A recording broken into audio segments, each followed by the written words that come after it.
सब पीरा, जपत निरंतर हनुमत बीरा।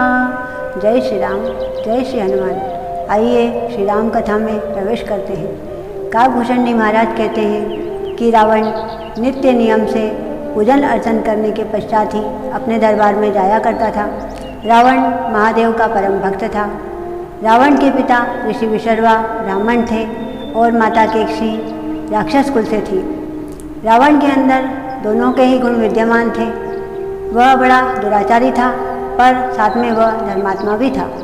रावण ने मन में विचार बनाया कि मुझे शिवलिंग को लंका में स्थापित करना है। तब वह भोलेनाथ का कठोर तप करता है और वह कई वर्षों तक तपस्या करता है, पर भोलेनाथ प्रसन्न नहीं होते हैं। तब रावण अपने मन में यह विचार बनाता है कि मैं अपना शीश काटकर भोलेनाथ को अर्पण करूँगा।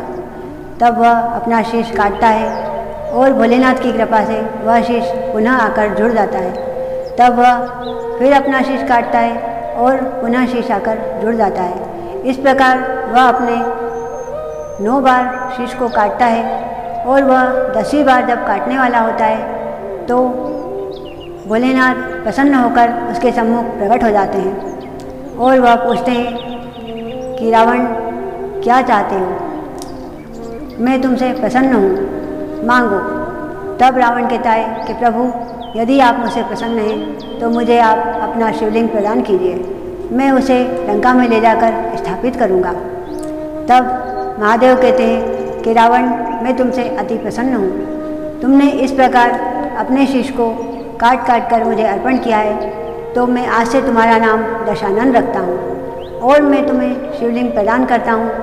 पर मेरी यह चेतावनी है कि शिवलिंग को लंका में पहुँचने से पहले पृथ्वी पर मत रखना।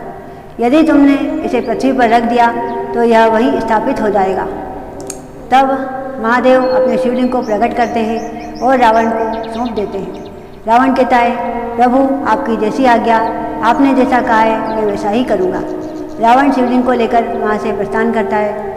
तब भोलेनाथ श्री हरि विष्णु को संकेत करते हैं और श्री हरि विष्णु भोलेनाथ का संकेत पाकर मानव रूप लेकर उस मार्ग पर पहुँच जाते हैं जहाँ पर रावण गुजर रहा होता है।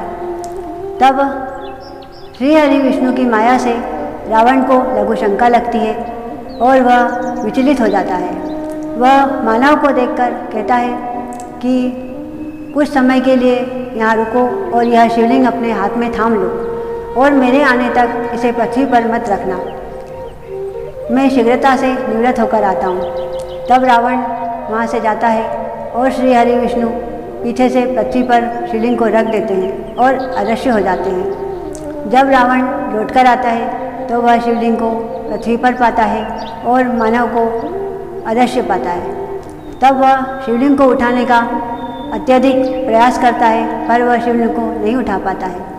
रावण वेदों का ज्ञाता है, स्वयं ब्राह्मण है, तो वह मन में यह सोचता है कि मैं यहीं इनकी प्राण प्रतिष्ठा कर देता हूँ। तब वह शिव जी की वहीं पर मंत्र उच्चारण करके प्राण प्रतिष्ठा कर देता है और प्रथम पूज्य का हकदार बन जाता है।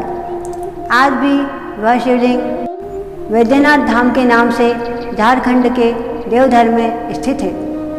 रावण के मन में यह भी विचार था कि वह सोने में सुगंध डालेगा और सागर पर ढक्कन लगाएगा और स्वर्ग तक सीढ़ी बनाएगा, पर वह यह कार्य नहीं कर पाया क्योंकि उसकी बुद्धि भ्रमित हो गई और वह मार्ग भटक गया।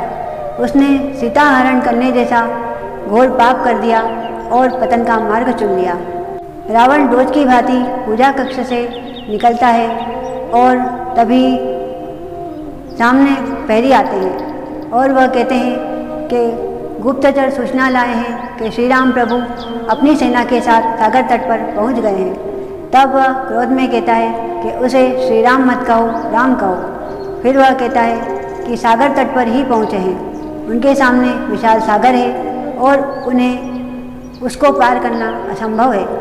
तब रावण स्वल्पाहार के लिए महारानी मंदोदरी के पास पहुंचता है। महारानी मंदोदरी कहती हैं कि महाराज मुझे बड़े अपशकुन होते हुए दिखाई दे रहे हैं।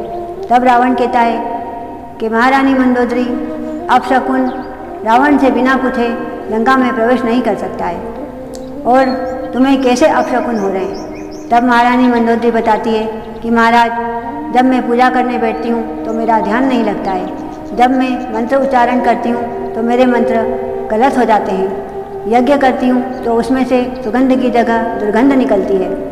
महाराज, मेरी आपसे विनती है।